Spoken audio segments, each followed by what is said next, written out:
In a moment, I'll be asking the Senate to confirm calendar number 94. Collectively, these 37 nominees in calendar number 94 have served in the Army for nearly 1,000 years. This list includes a commanding officer stationed in South Korea, the head of plans for Central Command, and the Deputy Chief of Staff in the fight against ISIS. The list also includes the Deputy Provost Marshal General for the Office of the Provost Marshal General, which is responsible for all of the Army's policing functions.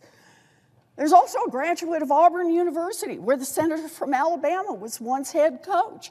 And I'm sure that this service member never expected that his promotion would be blocked by the senator from Alabama.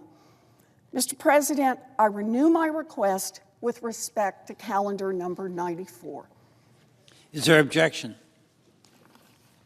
Mr. President. Senator from Utah. Mr. President, I stand here in support of my friend and colleague, the senior senator from Alabama. He stands in opposition, as do I, to the plan of the Department of Defense to use federal funds to facilitate the performance of abortions. Now, let's remember what we're looking at here. This has been in place for a long time. Congress enacted a law, codified it 10 U.S.C. Section 1093. Let's just read that here. 1093 Part A says, restriction on use of funds. Funds available to the Department of Defense may not be used to perform abortions except where the life of the mother would be endangered if the fetus were carried to term or in a case in which the pregnancy is the result of an act of rape or incest. Part B reads as follows. Restriction on use of facilities. No medical treatment facility or other facility of the Department of Defense may be used to perform an abortion except where the life of the mother would be endangered if the fetus were carried to term or in the case in which the pregnancy is the result of an act of rape or incest. Look, this policy has been in place for a long time, for decades, in fact. It's accompanied by other policies restricting the use of federal funds on issues related to abortion. You know, the American people, yes, are divided on questions, many questions regarding abortion. And there are a lot of gradations of that. Some would put restrictions here, others restrictions there, others would insist on no restrictions whatsoever. One thing that does tend to unite Americans more than any other topic within the area of abortion is that we don't want the use of federal taxpayer dollars going to facilitate or fund abortions. We don't want that. That overwhelmingly, that polls really, really well. Democrats, Republicans alike believe that it's unfair, understand that it's unjust, especially on an issue that is as divisive as abortion is, to take money at the point of a gun, which is what we do when we collect tax revenue, essentially. You know that if you don't pay your taxes, at some point people with guns will show up and you've got to do what they say. So when you're taking money from the point of a gun, as you do when you're collecting tax revenue, you've got a sacred responsibility to handle that well, and the American people don't want it. That's why they elected a Congress that has put this in law, that we don't use federal funds to fund abortion. So along comes Secretary Austin and the current Department of Defense, and they decide, well, we really want to do this. And so I can only imagine how this conversation must have gone internally. Obviously, I wasn't part of those conversations. I was not made privy to them. They didn't invite me to them, we'll just say. But I would imagine that they more or less went something like this. Hey, what can we do to help people get abortions using federal funds? And I'm sure someone brought up, well, 10 U.S.C. Section 1093 prohibits that. And so they said, what could we do that arguably could circumvent that? Something that Congress may not have specifically identified.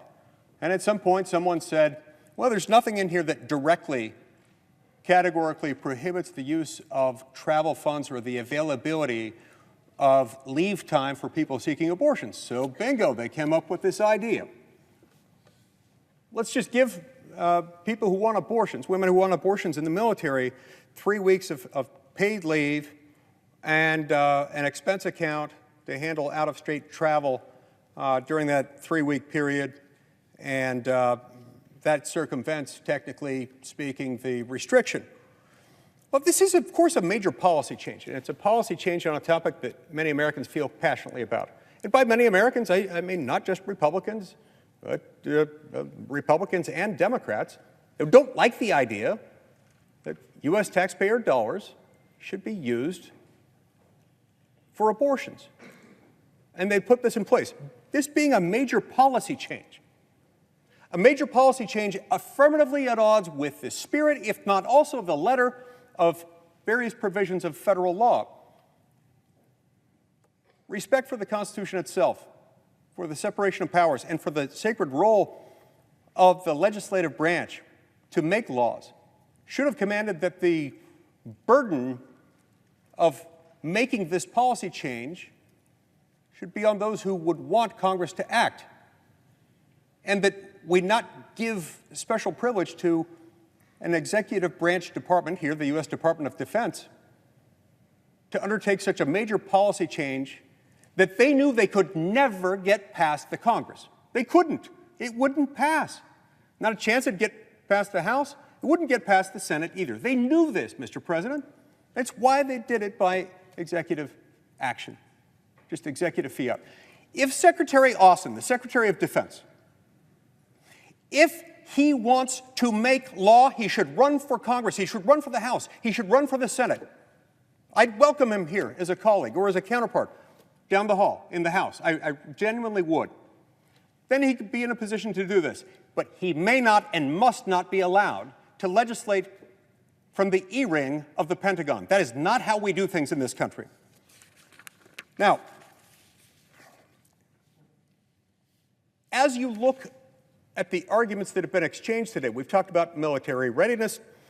I agree with my colleague from Alabama. I haven't seen anything indicating that military readiness commands this, much less commands it in a way that justifies departing from the spirit, if not the letter, of federal law. I've also heard the argument made, quite counterintuitively, that if the senator from Alabama, Senator Tuberville, wants to change the law, he should run legislation to that effect. He should be required to pass a statute. That is not how our system works. We've got laws. This is a major departure from established policy set in existing law. The burden is not on Senator Tuberville. You see, it's this body that gets to change law, to change policy. We are the policy-making organ of the federal government, and to pass a law, any law, Article 1, Section 1, Clause 1, the very first operative provision of the U.S. Constitution, right after the preamble and all the initial throat clearing, it says that all legislative powers herein granted shall be vested in a Congress of the United States, which shall consist of a Senate and a House of Representatives. Article 1, Section 7 makes clear how you make a federal law, and it is not made by the Secretary of Defense or any other executive branch official. It's made under Article 1, Section 7, the only way you can make a federal law, when the House of Representatives and the Senate both agree on the same legislative text, then present that legislation to the President of the United States, who may sign it or acquiesce to it. After 10 days, if he acquiesces, it becomes law, or he can veto it. And if he vetoes it, it can become law only after 2/3 of both houses have overridden that veto. Those are the only ways you can change federal law, Mr. President. So the onus is not on those of us opposing this policy, nor should the onus be on Senator Tuberville to establish that he is not the one impacting military readiness. This is untrue, it's unproven, it's contrary to fact. But even if it were not so, this is not on him. You see, because to whatever degree this is impacting military readiness, that argument goes right back on Secretary Austin in a heartbeat. It goes right back on him. Because he doesn't have to impose this policy. He doesn't have to force this change in policy amounting to a hostile act against the spirit, if not the letter, of this law. He doesn't have to do that. He could and should allow Congress to make this determination in due course, as Congress does. And it just so happens that we're coming up in the coming weeks and months on an opportunity to do precisely that, through a committee, through legislation that comes through a committee on which both the senator from Massachusetts and the senator from Alabama serve, the Senate Armed Services Committee. This legislative vehicle to which I'm speaking, of course, is the National Defense Authorization Act. That's the opportunity that we use every year for many, many decades to make policy decisions involving the Pentagon. So if this issue is so important to military readiness, let Secretary Austin and those around him come to Congress and ask us to approve that, to make that policy choice, recognizing, as they should have done already, without having to be told, it's wildly inappropriate for them to make this policy change so wildly in conflict with the spirit, if not also the letter, of existing statute. So that's what he could do. He could come to us and make that argument in connection with the National Defense Authorization Act. If he can persuade enough members of the House and enough members of the Senate to get that passed, it'd be done. In the meantime, unless or until such time as he can do that, especially to the degree that this is impacting military readiness, these objections, then what he should do is abundantly clear. Suspend implementation of these policies until such time as Congress acts to change them. That is not an unreasonable demand, not in the slightest. Look, it's also apparent that Secretary Austin and the Department of Defense have become hostile toward female members of the military who choose to have children. That is the message this sends, undeniably, unequivocally. When you tell people, you know, you're pregnant and sure would be convenient for us if you didn't have this baby. So inconvenient, in fact, that we'll give you 3 weeks of paid leave and a travel account so that you can go somewhere else to, so that you cannot have that child. Think about what that does. That creates a hostile work environment for our female service members, and I find it repugnant. So do the American people. That's why we have a prohibition in law. For these reasons, Mr. President, I object. Objection is heard.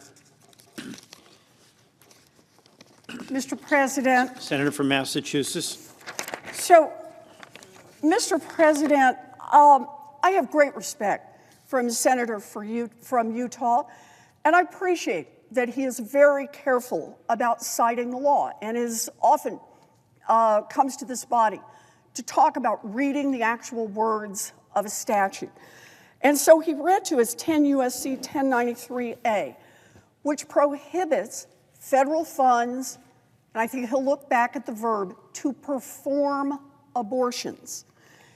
It also, in Section B, prohibits using military facilities, bases, hospital rooms, clinics, to perform abortions. Now, I appreciate that the senator from Utah read those words because it's pretty clear from those words that DOD policy here does not violate congressional prohibitions on the federal government paying for abortions or permitting them to happen in federal facilities other than the exceptions noted in the statute.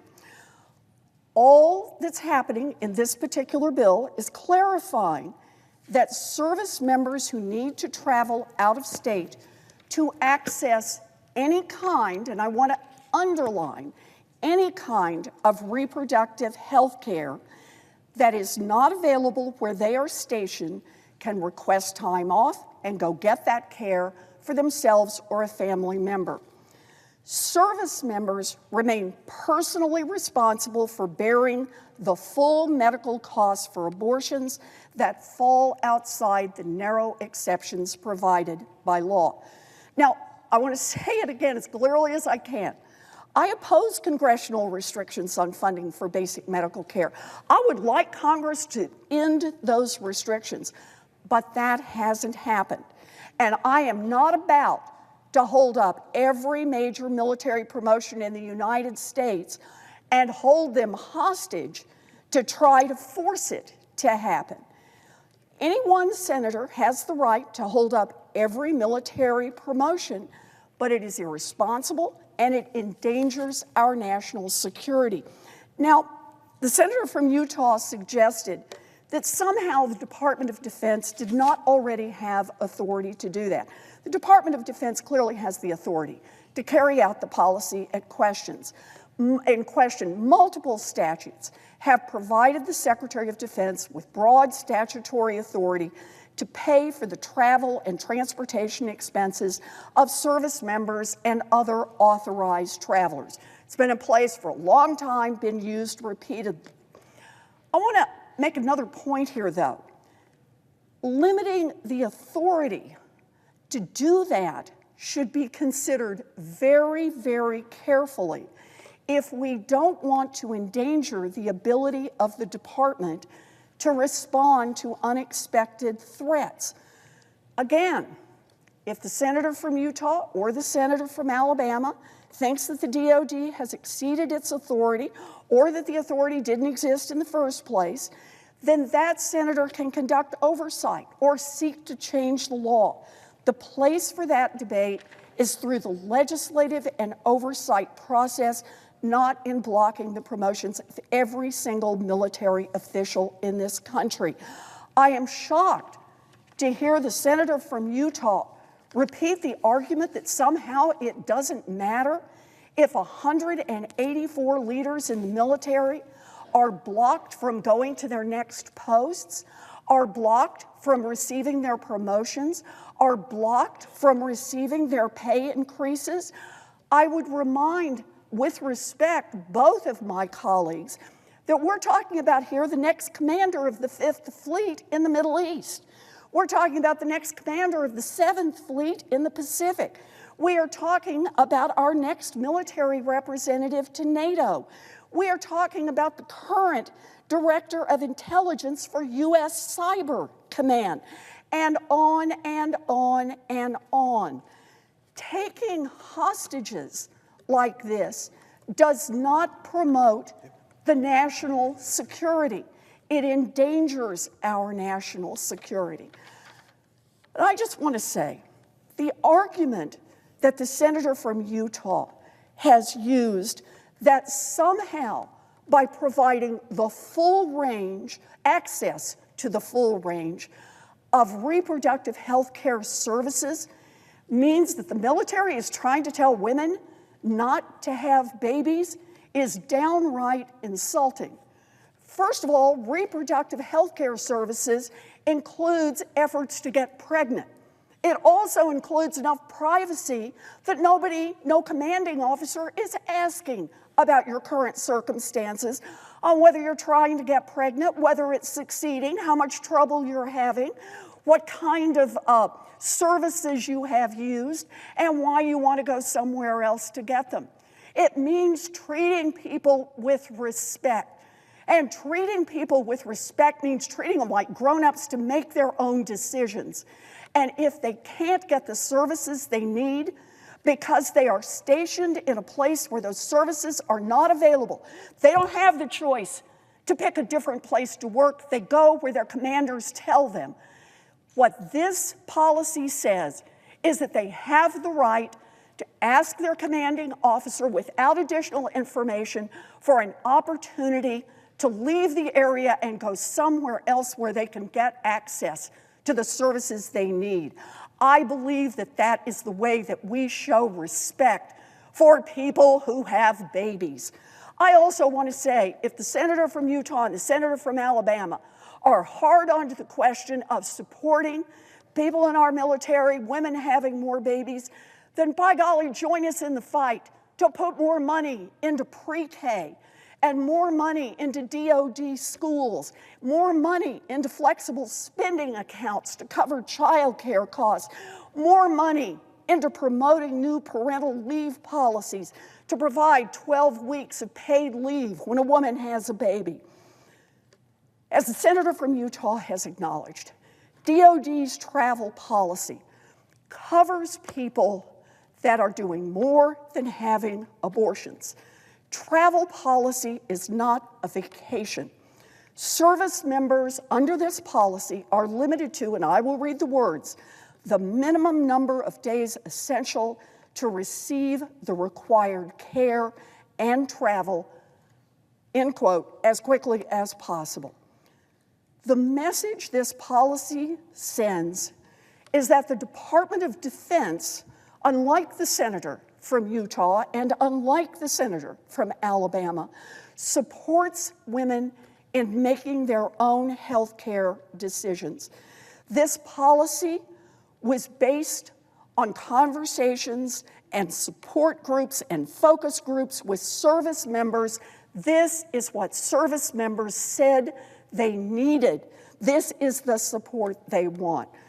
I am much more troubled by the signal sent by Republican senators who are holding up the Department of Defense from protecting women's health care.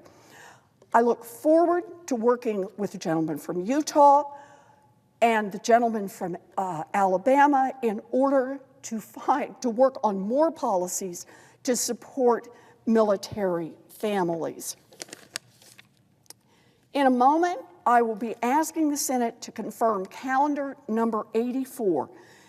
If confirmed, this nominee would command the Fifth Fleet, which operates in the Middle East. And lest the senator from Alabama think that the Fifth Fleet doesn't matter, I would remind him that last year, the Fifth Fleet prevented an Islamic Revolutionary Guard Corps Navy vessel from confiscating a Fifth Fleet unmanned surface vessel in the Arabian Gulf. If we want to ensure that the Islamic Revolutionary Guard doesn't take other U.S. assets in the region, we cannot possibly support leaving this command post vacant. Mr. President, I renew my request with respect to calendar number 84. Is there objection? Mr. President? The senator from Utah. Mr. President, reserving the right to object, first of all, my friend and colleague, the distinguished senator from Massachusetts, a moment ago referred to the Pentagon's policy as a bill.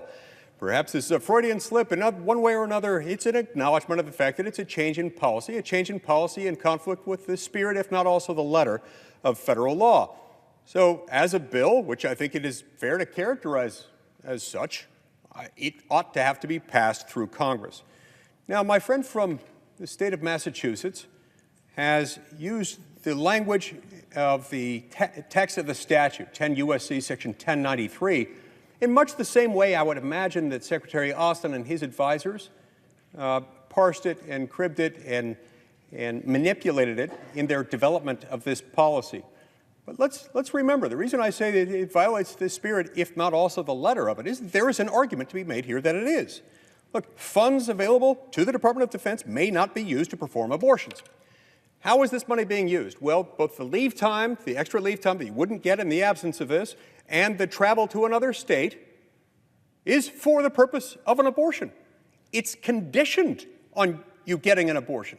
Now, my friend and colleague from Massachusetts points out that it is also there with respect to fertility treatments, IVF or otherwise. Well, while that may be the case, I've got a couple of responses to that. Number one, I do not and would never object to that if that's what this were. In fact, I would relinquish my objections altogether if this policy were about helping military women gain access to fertility treatment. There is no provision in federal law, not in Title X, not anywhere else that I'm aware of, that would prohibit the Secretary of Defense from doing that. That would, moreover, not amount to a major departure from established policy. So if that's really what's on the table here, I wouldn't object to that at all. But it's the part about the abortion. You're conditioning the use of these funds, the receipt of additional leave time, the receipt of an expense account, 3 weeks off to go have an abortion. That is using federal funds to get an abortion, to fund an abortion, because that's part of that. Moreover, the suggestion that this applies even-handedly, equally, that was equally intended to promote access by military women to fertility treatments is at odds with and belied by the fact that the president, ever since the Dobbs opinion was released at the end of the last term of the Supreme Court, the President of the United States has been calling this an all-of-government cause, cause to make sure that they can get around Dobbs in any way that they possibly can. This was, and always has been, always will be about abortion. Like I say, the rest of it would be unobjectionable. I wouldn't raise any objection to it. I can't imagine my friend and colleague from Alabama would anyway. So that is a bit of a red herring, and it's a bit of a smokescreen to say that this is about fertility treatment. It is not about that. With respect to the readiness component of it, look, I get it. Hardworking men and women in the military, for whom I have deep respect, having gained a promotion. We want to be able to promote them and approve their promotions. Yes, that needs to happen. And to the extent that any one of those people is really needs to be processed and approved very quickly, there are ways to do that. We could tick these off one after the other. Senator Tuberville mentioned that we took care of one just in the last week or so on the floor. We could be doing that right now, Mr. President. If you want to see where the Senate's legislative priorities are, they're not with this. They're with other things. If this really were a priority, we would, through the leadership of the Democratic Majority Leader, be in a position to do that. He's chosen different priorities, and not this one. But look, at the end of the day, this thing, you can dress it up any way you want, but this is a major change in policy, utterly at odds with the spirit, if not also the letter, of federal law. As such, changing it should require a change in statute.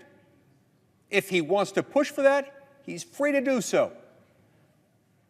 If it doesn't pass, then he's stuck with that. If he's not content with being able to advocate for it from the outside, he should run for the House or he should run for the Senate. He must not be allowed to legislate from the E-ring of the Pentagon. Mr. President, I object. Mr. President. The objection is heard. So, Mr. Senator President. from Massachusetts. Mr. President, I listened to the senator from Utah as he works mightily to twist the language of the statute, which is entirely clear. The federal government cannot perform abortions. Federal money cannot be used to perform. That is the relevant verb here. Under this new, under this policy from the Department of Defense, the individual who gets an abortion or whose family member gets an abortion is responsible for all of the costs of the performance of that abortion. That part is clear. But I'm very troubled by what the senator from Utah said about fertility treatments. He said he would be glad to remove all objections if he knew that someone was going to get a fertility treatment or fertility treatments, but just not if they're going to get an abortion. I would like to suggest, with respect, a couple of things here. The first one is you may want to understand the science a little bit better, because one of the consequences of many fertility treatments is that it doesn't work and results in an abortion, in which case someone who goes for fertility treatments knows that they may be signing up down the line for an abortion because although they very much wanted to have a baby, it did not work out. And this is where they find themselves medically and the decision that they want to be able to make for themselves, a decision that the senator from Utah wants to take away from them. But I also want to make the point about, we asked this in committee, you may remember, in the Senate Armed Services Committee hearings. Do the commanders, the military commanders, the commanding officers, do they want to ask these questions? And the answer was across the board, no. They don't want to be in the business of asking why it is that you need reproductive health care services, and then making the careful calculation about whether or not your wife is in the middle of what appears to be a miscarriage and she needs to go somewhere where she can get treatment because she can't get it where the base is located. That is a stunningly intrusive question to ask, one that, by the way, no private employer could ask. But if the senator from Utah and if the senator from Alabama want to change the law and say that it should be the job of commanding officers to ask each woman who says, I need time to travel elsewhere for reproductive services, and to inquire into detail about their health care needs and substitute their own decision about what is the appropriate health care response. You can try to promote a bill for that. I don't think you're going to get the votes in the United States Senate, but put it up if that's what you want to do. But you don't get to do it through the back door by saying that when it now turns out that a service member finds out that they need reproductive care that is not available near the base where they have been stationed by their military command, that they cannot travel elsewhere for that care. You talk about the spirit of the law. The spirit of the law is that we respect our service members, we respect the women of the military to make their own health care decisions. And that is what this rule from the Department of Defense is all about. So in a moment, I'll be asking the Senate to confirm calendar number 49. This is a person who was the Chief of Staff for Operation Warp Speed, one of the greatest achievements of the Trump administration to rapidly develop, test, and distribute life-saving COVID vaccines. We should all be grateful for his leadership, not hold up his promotion to play political games. I will also be asking the Senate to confirm calendar number 113. If confirmed, this would be the commander for the Naval Sea Systems Command, which manages 150 acquisition programs and billions of dollars in foreign military sales. This role is crucial to making sure the Navy gets the ships they need on time and on cost, and holding it up only hurts great power competition with China. In a moment, I'll be asking the Senate to confirm calendar number 82. These 27 Air Force nominees have collectively served their country for over 600 years. Among the nominees is a NASA astronaut who received his master's degree from MIT and who commanded NASA's third longest duration commercial crew mission. In a moment, I'll be asking the Senate to confirm calendar number 85. If confirmed, this nominee would command the 7th Fleet, which operates in the Pacific and is the Navy's largest forward deployed fleet. If our country wants to check Chinese aggression, we must ensure this post is filled with strong and capable leadership. In a moment, I'll be asking the Senate to confirm calendar number 47. If confirmed, this nominee would be the commanding general for the U.S. Army Space and Missile Defense Command and U.S. Army Forces Strategic Command.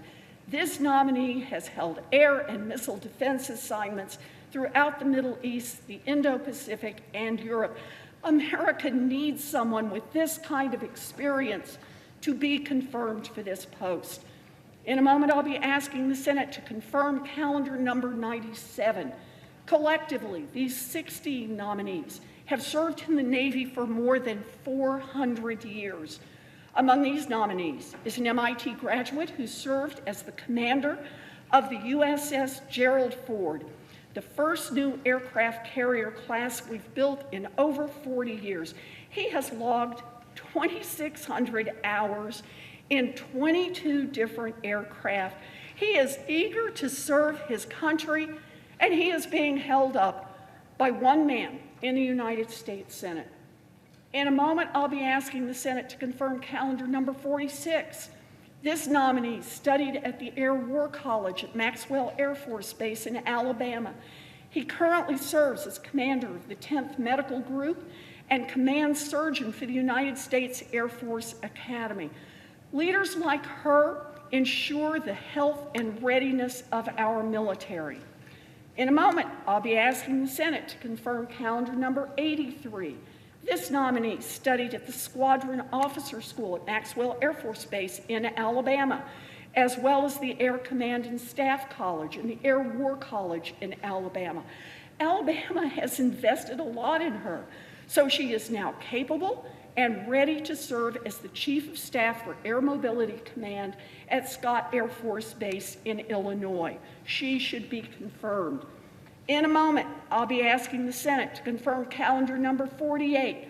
If confirmed, she would serve as Deputy Chief of Staff for the Army's G4, which is responsible for the Army's strategy, policy, plans, and programming for logistics and sustainment. If we want to be ready to fight, we need to confirm her position. In a moment, I'll be asking the Senate to confirm calendar number 50. Collectively, these two women have served the Army for over 60 years. They deserve to be promoted. In a moment, I'll be asking the Senate to confirm calendar number 51. If confirmed, he would serve as Deputy Chief of Staff for Strategic Deterrence and Nuclear Integration for the Air Force. As we contend with Russia's reckless threats to use nuclear weapons against Ukraine and China, rising as a nuclear power, we need sober and expert advice to keep Americans safe from the threat of nuclear weapons. We need to confirm him. In a moment, I will be asking the Senate to confirm calendar number 52. If confirmed, this nominee would be the Military Deputy and Director for the Army Acquisitions Corps. The Army is not only leading and modernizing our own forces, they're playing an essential role in making sure Ukraine has all of the munitions and weapons for victory against Russia. We cannot allow this post to become vacant. In a moment, I'll be asking the Senate to confirm calendar number 86. Collectively, these 11 nominees have served over 275 years in the Air Force. Among these nominees is the commander of the 439th Airlift Wing at Westover Air Reserve Base in Massachusetts, the largest air reserve base in our nation. In a moment, I'll be asking the Senate to confirm calendar number 87. Collectively, these two nominees have served the Air Force for over 55 years. One of the nominees currently serves as mobilization assistant to the command surgeon for Air Combat Command, which is responsible for the health of 81,000 active duty and civilian personnel. The hold imposed by the senator from Alabama are punishing the people who make sure that those who serve are healthy enough to combat any threat to U.S. national security. In a moment, I'll be asking the Senate to confirm calendar number 88. Collectively, these 10 nominees have served over 280 years with nearly 20,000 flying hours of experience.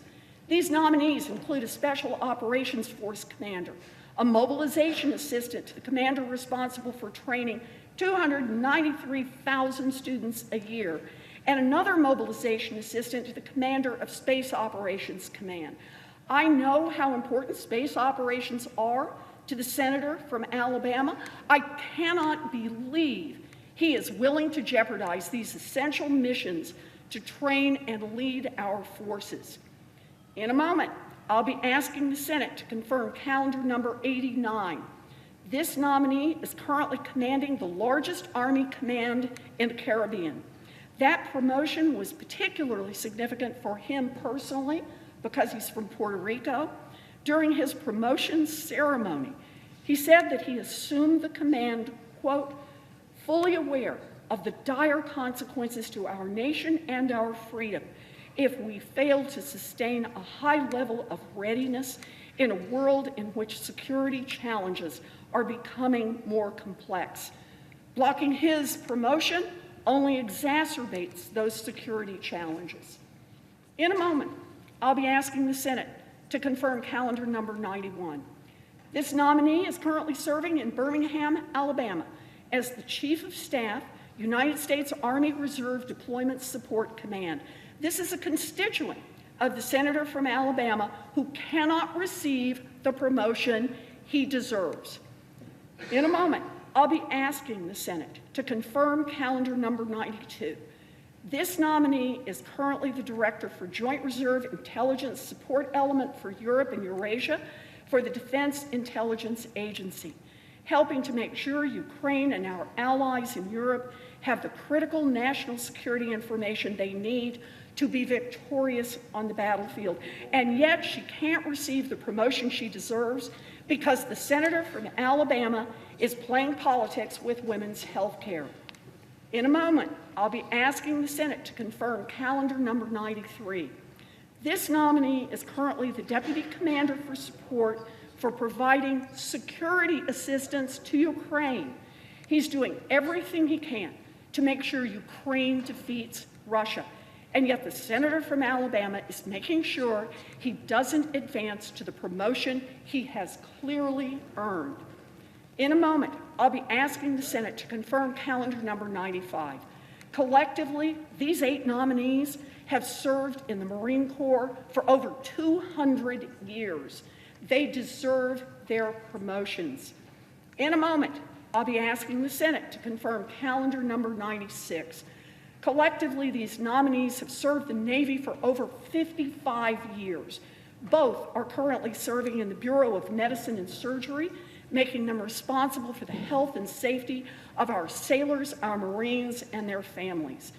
The pandemic has already driven so many skilled healthcare professionals out of the workforce. We need to retain and promote these kinds of professionals to continue to protect the readiness of our forces. In a moment, I'll be asking the Senate to confirm calendar number 98. Collectively, these 2 nominees have served the Navy for 55 years. Both nominees are making sure the Navy has the supplies needed to be ready, including one currently serving as the Chief of Staff for Navy Logistics that supports our fleet in the Pacific. A mother of 3, she's fought to make sure the Navy is supporting other mothers who serve. The department has done the right thing to support women's rights, while the senator from Alabama is fighting to take those rights away. In a moment, I'll be asking the Senate to confirm calendar number 99. These 2 nominees have collectively served the Navy for over 60 years. Both nominees have extensive experience managing our major weapons programs, and this promotion would place one of them in charge of aircraft carrier programs. Making sure our weapons work and enhance security is one of the most important missions we need to retain that experience if we want to keep our nation safe. The senator from Alabama's actions threaten to drive people like these nominees out of the military. In a moment, I'll be asking the Senate to confirm calendar number 100. This nominee is currently serving as the Director of Health and Training at the Defense Health Agency and is a recognized member of the American Board of General Dentistry. He has confirmed that he will be the Deputy Chief of the Bureau of Medicine and Surgery. Our service members deserve the best health care we can deliver, and promoting people like this nominee ensures that we uphold the highest standards of care. In a moment, I'll be asking the Senate to confirm calendar number 101. If confirmed, this nominee will be the commander of Naval Supply Systems Command, which makes sure the Navy has everything they need to serve all around the world. The Rear Admiral who helped Americans understand the importance of naval power to national security put it best when he said that logistics was, quote, as vital to military success as daily food is to daily work. The senator from Alabama's actions deprive our Navy of the leadership that the Navy counts on so that they will reliably have the tools they need to succeed militarily. In a moment, I'll be asking the Senate to confirm calendar number 102. These 13 nominees have collectively served in the Navy for over 400 years. These nominees include multiple commanders of carrier strike groups, including one born in Springfield, Massachusetts. Another nominee is the Deputy Director of Special Operations and Counterterrorism for the Joint Staff. If confirmed, one nominee would command the Naval Surface Force, which is responsible for manning, training, and equipping the entire surface force. If my colleagues want to protect the seas and fight terrorists, they should not stand in the way of these promotions. In a moment, I'll be asking the Senate to confirm calendar number 103. This nominee is currently the executive assistant for the Director of Defense Intelligence Agency. If we want to continue to make sure the United States has the best information about current and future threats, we should confirm people like this, not hold up the promotions they have already earned. In a moment, I'll be asking the Senate to confirm calendar number 104. These two nominees have collectively served the Navy for over 55 years. One nominee is currently serving as Information Warfare Commander for Carrier Strike Group 5 in Yokosuka, Japan. The other is the Chief of Staff for U.S. Fleet Cyber Command and the 10th Fleet. As we continue to see warfare expand to the information and cyber domains, we need to promote Navy captains like this. In a moment, I'll be asking the Senate to confirm calendar number 105.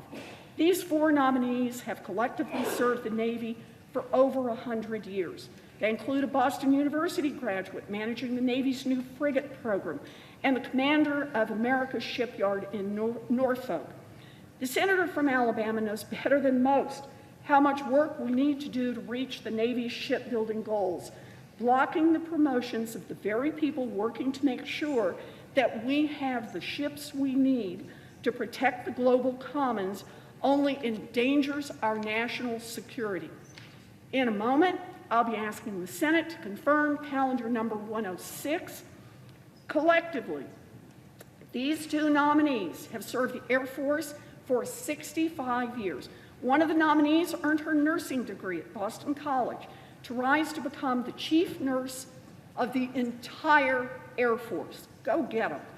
The other nominee currently serves as commander for the Air Force Medical Readiness Agency, making him responsible for leading over 44,000 personnel at 76 military treatment facilities. These nominees are providing critical care and leadership to keep our forces healthy, and they should not be punished because the senator from Alabama thinks he knows more about health care than medical professionals do. And in a moment, I'll be asking the Senate to confirm calendar number 107. Currently serving as the commanding general for Marine Corps forces in Japan, he would be the deputy commandant for plans, policies, and operations for the Marine Corps if confirmed. As we approach competition with China, we need leaders with experience in the region to be promoted, not to have their careers stopped by politics. And in a moment, I will be asking the Senate to confirm calendar number 110. Collectively, these 23 nominees have served over 620 years of service to the Air Force. These nominees include the Director for Strategic Capabilities on the National Security Council, which makes him the principal advisor to the President on how to avoid a nuclear war. And as well, it includes the advisor to the National Nuclear Security Administration, protecting the safety and reliability of our nuclear stockpile. Another nominee makes sure that we provide all the air and space power necessary to promote U.S. interests in the Pacific. The current director of intelligence at Cyber Command is also held up by the senator's antics. Let me assure the senator from Alabama, we do not want to play nuclear football.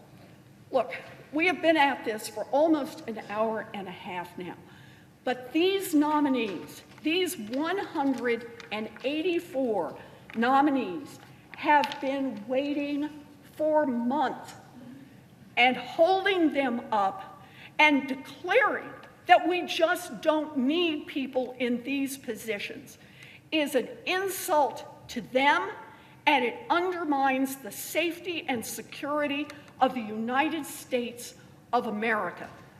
If we want to be able to recruit the very best and the very brightest that our country has to offer, we need to treat those people with a little respect. And that means that when we're in it on politics, We do not drag 184 of our most able leaders into the middle of it and say, your promotion, your pay, your next duty station is all on hold until one senator gets his way on one DOD policy. That is an incredibly dangerous approach. And the senator from Alabama, as much as I respect him, I believe is acting in ways that are irresponsible and put our national defense at risk. I urge him to release his holds immediately and allow these senior military officers to get the promotions they have earned. I renew my request with respect to each calendar number I have raised. Is there objection? Mr. President, reserve the right to object. Senator from Alabama. I want to make something very, very clear here. You know, none of these positions the senator of Massachusetts mentioned will go unfilled. Each role has its commander in place until the relief is confirmed. That is how the military works. Mr. President, the only thing more important to me and to our country is our military. There's only one thing more important, and that's our Constitution they protect. For that reason, I object. It's good to see you. The objection is heard.